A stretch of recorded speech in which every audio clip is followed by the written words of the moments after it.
Crack! Over there! One of the kidnappers shouted. Amy started to rise. Let's go. Wait, Dan said, aiming the second rocket. It's a two-part plan. He lit the fuse and the rocket shot off in the direction of the would-be kidnappers. Run now, Dan said. Amy and Dan burst from the dumpster and scrambled for the entrance of the lot. Looking behind him, Dan saw that one of the kidnappers was frantically fanning his butt, which was smoking slightly. Part 2 was completely unnecessary, wasn't it?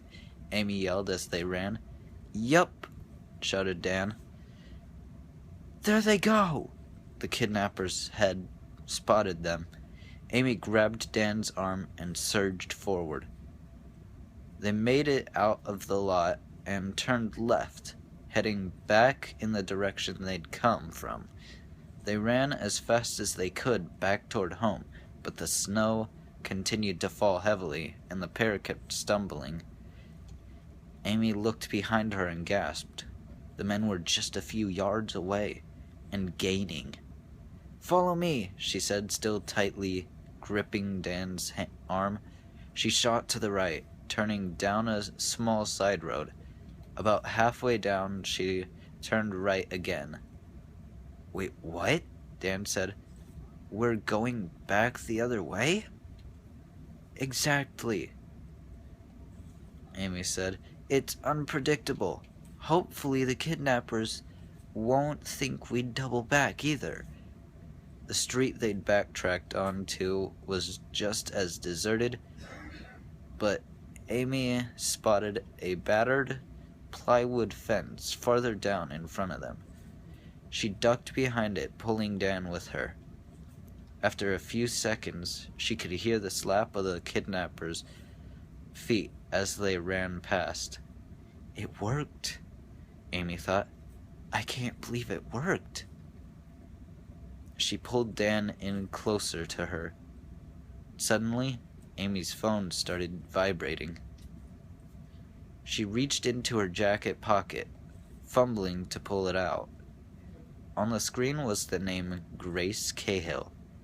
Amy hit answer and placed the phone to her ear. Grace, we're in trouble, Amy stammered. What's happened?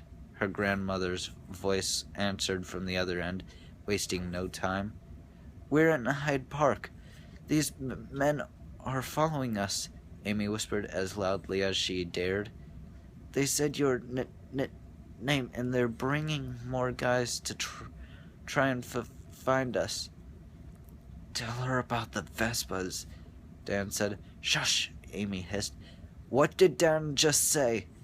Grace said, her voice rising. Amy's heart almost stopped. She'd never heard her grandmother sound afraid before. A voice from their left, getting louder. The kidnappers were returning. There was no time. She looked around. The place was littered with garbage, including glass bottles, a large piece of tarp, and twine. She made a decision.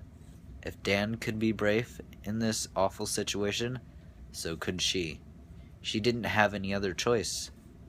Dan, she whispered, get the bottle rockets out. Amy, do not engage these men, Grace said from the phone. Do you understand me? I'm calling the police. Grace, Amy sobbed. Amy, said Grace, we love you. Amy, no, do not. Amy hung up the phone. She looked over to Dan, who was holding a fistful of bottle rockets, his eyes wide. I'm going to get us out of this, Amy said. Don't worry, dweeb. It wasn't exactly comforting. Dan was shaking like the last leaf of winter, his face completely serious. If only you'd brought that book about Chuckleski. That huge thing would scare these guys away for sure. Tchaikovsky, Amy said with a small smile. She grabbed one of the bigger glass bottles nearby. How many rockets can we fit in this? 5, safely, Dan said. Let's try 15. Do it, Amy said, handing the bottle to him. She picked up a bit of twine from the ground. Okay, Dan. Ready to see what happens when you tie 3 bottle rockets together, ends together, so they all pull in different directions? Dan looked up at his sister.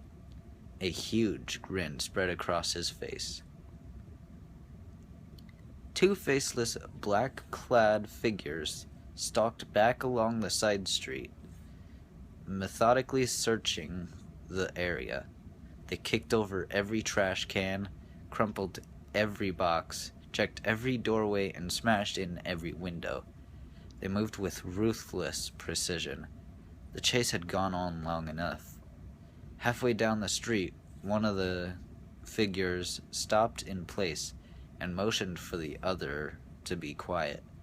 His partner slowly lowered the recycling bin he'd been looking under. There. Yes. Definitely the sound of whispering. He moved slowly and silently to the corner of a side street. Peering around, he spotted a shadow hidden behind a bit of dilapidated wooden fencing. A long section of tarp hung out from behind the fence. The Cahill brats were clearly trying to hide under the tarp. The man and his partner sneaked up very slowly to the fence, treading carefully once they were on the tarp. Turning, the man nodded to his partner, who nodded back. They lunged around the fence. There stood Dan, alone with a ninja mask pulled over his face. 15 hissing bottle rockets were pointed right at them. "Screaming bottle of death jutsu!" Dan yelled. The rockets exploded into the air just as the men turned to run. Behind them, Amy burst out from under a section of tarp. She made a noise that was part battle cry and part scream of terror, and pulled hard on it. Amy was no Wonder Woman, but the men's panic and the slick snow-covered surface of the tarp were enough. The 2 kidnappers fell on top of each other under a shower of fireworks. Amy threw the tarp over the kidnappers. Dan lit the bottle rocket's daisy chain and tossed it in after them. Then tied the ends of the tarp in a quick, messy knot. Inside there were a series of screeches and cracks, and the kidnappers started to shriek.